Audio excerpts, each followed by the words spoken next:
Welcome back, guys. Today here we are with a second episode on wellness initiatives that corporates need to take forward, and we have Kumar Mayank, founder of Zimyo, with us. Thanks, Sir Kumar, for accepting our invite for the second session. So we are going to be talking about wellness initiatives. Are they worth the investment? So in the last session, we discussed about why initiatives are important, how corporates can support their team members through these initiatives. And today we are going to be discussing on is the investment made through wellness initiatives really worth it?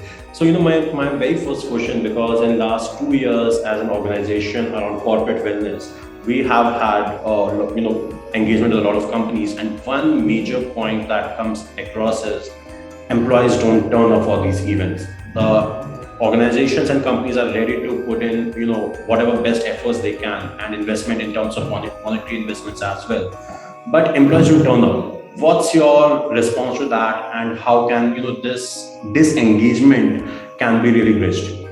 Well, first of all, thank you for having me again on the session, Pulkit. About the disengagement part, my realization is that employees now want the freedom even to be present in the activities. So at Zimyo, we have this as optional, right? What you do is that you get the pull engagement, you get the engagement done, right? Get the first act, get the second act, third act, and maybe then the momentum builds.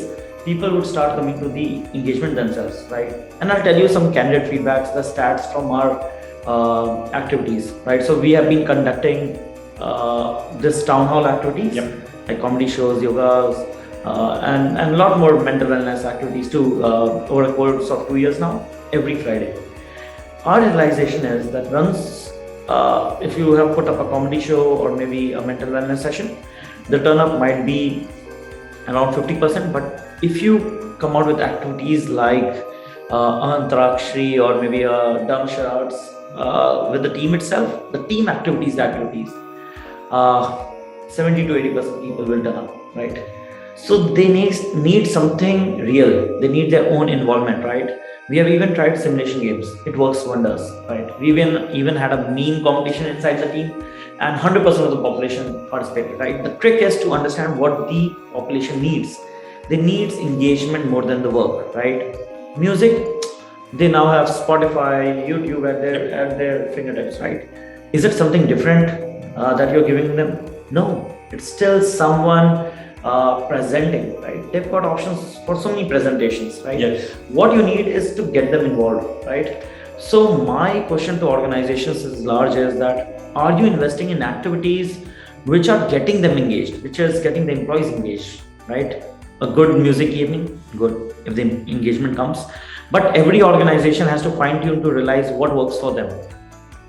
For us, we have realized that the internal engagements, right? And trust me, these internal engagements were like the most cost, or rather more economic of the activities, right? But the trick was that now we are figuring out activities in which, let's say, the newest employee also can feel a part of the team, right? That is the trick where the engagement happens, right? Now, to answer the second part of the question, is it worth the investment if you really want to build a culture or maybe an employee engagement activity in the organization? I think yes. I know companies, even during COVID, taking their teams to maybe remote locations or maybe an off-site to build that activity. And trust me, whatever digital activity you would undertake, a physical meet might take some 10x, 20x of the actual budget, right? But companies are taking it because for his team, her team, the realization of people bonding is more than any activity sitting on the other side of the camera. Yep. Right? So my realization is, and again, as I said, it differs for every organization, but from my experience, engagement activities work better when it's within the team. Second is, physical meets are still a yes, even if you're working in a hybrid or a remote work engagement. That's amazing, Mike. And I was just going through a study by Harvard that was in 2015, and as per it, an organization investing $1 towards the employee wellness can be recouped towards a $3 return. Now, these numbers sounds really fancy, while reading these research papers and going through a lot of articles online. But for me, as an owner of an organization, I am a startup founder, you're also a startup founder, and you have got budgets to maintain. Now, these initiatives at times do give you very quick results, which acts as an ROI. But if I have to talk about from a perspective of a business owner, now to really showcase it to your investors or to your board members, and even for your own understanding, how do you really quantify those benefits coming out of these business initiatives? Well, so my realization is, let's say again, I'm going to say it again and again. This is the past couple of years, including this one, is the year of the great resignation, right? How do you retain employees is the game, right? Even as a startup founder, you need people, right? How do you ensure that your team stays with you? It sticks with you through thick and thin. Yep. You get them engaged, right? So let's say you are thinking about $1 for every $3 return. Imagine the same pain for a startup founder, right? For me to get a new guy, to take him through the code base and to train him, it's an additional cost, and not to mention the cost you're paying if you're getting it from a hiring agency. That 500 grand or maybe a 10,000 grand, it's still worth the pay than getting all these expenses, both financial and non-financial. Imagine the time vested by a founder, by an entrepreneur to get his team built up again. Yes. You can't have your best people leave, right? And more or less, the team is so lean that maybe one person would be designing the entire architecture, one person would be responsible for the entire marketing. How can you let go of it? So activities are worth the effort, right? You just have to be very cautious of your spending budgets, but indifferent, spend on this, right? To everyone who's watching this, spend on activities, spend on mental wellness activities, get your team aligned. It doesn't matter if you're a startup, if you're an MNC, this needs to be done. Again, personal opinion, but just enforcing it, because that's what my experience is working with another 500 organizations who are Zimyo's customers. That's amazing. Mike, just going a bit off the topic, what's those best, some of the most impressive wellness initiatives that you have seen in the last 2 years? Okay, so of course, offsite still being one of them, but I think we weren't able to cater to some of them. But let's say a virtual award ceremony, right? So it's very hard to pull off a company award ceremony in digital working engagement, remote work, right? How do you get people rallied up to maybe even vote, forget being nominated, right? And then to have award ceremonies for like just best demeanor, right? Most work ethic strong person, right? Something like this, which is very creative, right? That was one of the great initiatives I saw. The second, of course, was a webinar in which the organization gave all its employees a chance to host a webinar. Yep. I think that was very great engagement activities. Among the smaller ones, I would still say the simulation games. I'm a big fan. In fact, I know some organizations which built some of their own games. In fact, one of the companies is launching its own app, a gaming app, because they got so much fun out of this activity. See, when you undertake a activity, employee engagement activity, it just not builds on the team's collaboration skills. It also works to build a lot of individual skills of the person, maybe communication, maybe his interpersonal skills, his speaking skills, maybe his confidence. So a lot of people have come out of wellness activities and cited that their performance has just multifolded with these activities. So my point is that some activities I would not know of have been great to the organization in Zimyo. The smaller activities like Antakshari and Dam Sharats had the best effect. Just being very candid here. That's amazing. So, in my experience, what we have seen is anonymous forums across bigger organizations which have around 1,000 plus employees or team members. They have worked out very well. Team members have, organizations have tried to bridge the gap between senior leadership and the new joinees or mid-management level employees through anonymous channels. These have really worked out in enabling these people and empowering them to resolve their issues, which they earlier were eating them inside. They were just getting frustrated and was somewhere or the other also adding to the attrition rates of these organizations. So coming on to my next question, I have been a sole founder when I started out my Aanya Wellness. You have been a sole founder. You brought an idea, and then team members joined in. You and Ajay when started out Zimyo, I know we have known each other from initial days.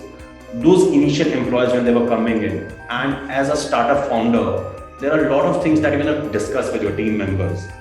For a startup founder, what are those wellness investments you would really recommend to ensure that what we were talking about, that recouping $3 against a dollar investment? So what's your thought on that? You're talking about the employee or the founder himself? The founder. This is a tricky one, but I would want to answer this because what I've realized is that it's a very lonely journey. It gets to your head faster than you would believe, right? And I think I was one of the most motivated guys to start my own, but the journey, oh my God, was it excruciating? Was it painful? Okay, my realization is first recoup strategy would be to have your own confidence circle, right? I can't put it better how much it matters to have somebody to just vent out. And I'm telling you, maybe your spouse, maybe your children, whoever, you can play with them, but you need a recoup to talk about the frustrations at work, right? You can't, and you should never show it to your employees, right? But you should have a working vent out, team, and it's not just vent out. There's a lot of osmosis that can happen if the knowledge transfer happens, right? When you're building a startup, there are a lot of things you would need, right? So have a confidence circle of the people who are going to help you build it up. Second, of course, is your family, right? If you got a kid, I have known it as like a right hand rule that if after office you go and play with your kid, and I'm just citing it from the experiences of the founders who have cited that their performance goes tremendously up, right? Third, of course, is in case if you don't have a kid or maybe a family, you can always have a pet. So, right, it takes your mind off from getting in a loop in which you're just worrying about your startup to worrying about how your personal life is getting messed up. To break that cycle, you need something to take it off, right? And again, if you don't have a family, pet, get a boyfriend, girlfriend, just off the topic. And of course, the third bit is get into a activity, find a hobby. Find a hobby that takes your mind off the day-to-day work. It helped me a lot, right?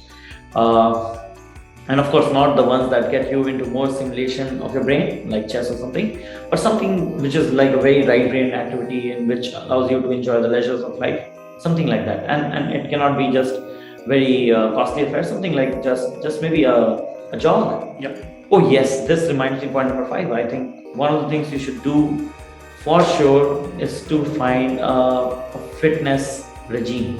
That's true. Whatever happens, if it is morning 7 o'clock, get up, go for a walk. If it's the evening jog, whatever happens at that time, you should be getting the street to get the job done.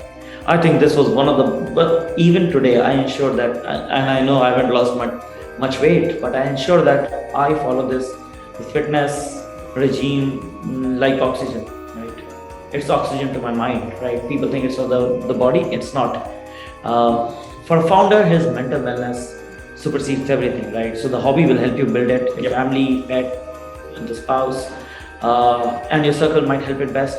But fitness also culminates to a great sponge to all the mess that would be getting created day in, day out. And I cannot emphasize it enough that maybe you might be the most motivated, the most financially bad, the most affluent of the people out there, but startup worries and startup struggles cannot be solved by money, cannot be solved by circle, cannot be solved by materialistic things. It needs a space of its own, and it's going to take you time if you don't work around it best, right? So these are the top 5 things on my mind. Thanks a lot, man. Thanks a lot. And to add a few points from my own end, to my fellow founders, consistency towards your own well-being is going to be the key. There are going to be days where you're going to find yourself completely alone. You will not have anyone, and it's fine to take a day off. When I started my journey, for me, Mike, I used to feel guilty if I used to take a day off, or even 5 minutes I was on my mobile going through Instagram. I was whole day in the guilt that, oh my God, I wasted that time. But it's fine. It's okay to take that day off. If you're not feeling in the mood, take a day off, go back, and just recharge yourself, rejuvenate yourself. You feel like taking a trip to the mountains, to the beach in Goa or whatever is possible for you, go for that. Give yourself that break, Yes. move away from that area of chaos. Until unless you don't disconnect from that area of chaos, you will not be able to reconnect and resolve it. So one of the best solutions, to a complex problem to resolve is disconnect first, go back, recharge yourself, give your time that's required, then come back and get that issue resolved. No, I second that completely. In fact, my thought to this is be fair to yourself before you're fair to everyone else. Your investors, the startup people, everyone. Just be fair to yourself first. Yeah. That's amazing. That's amazing. So, Mike, I guess we are going to conclude the session for today.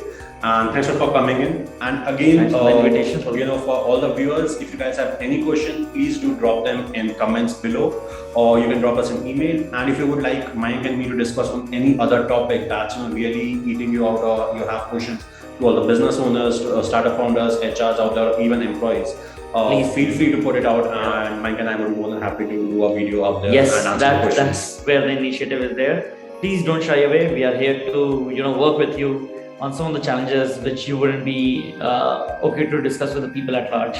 Thank you, Pulkit, again for the invite, and looking forward to a lot of queries from you people. Thank you guys. Bye. Bye.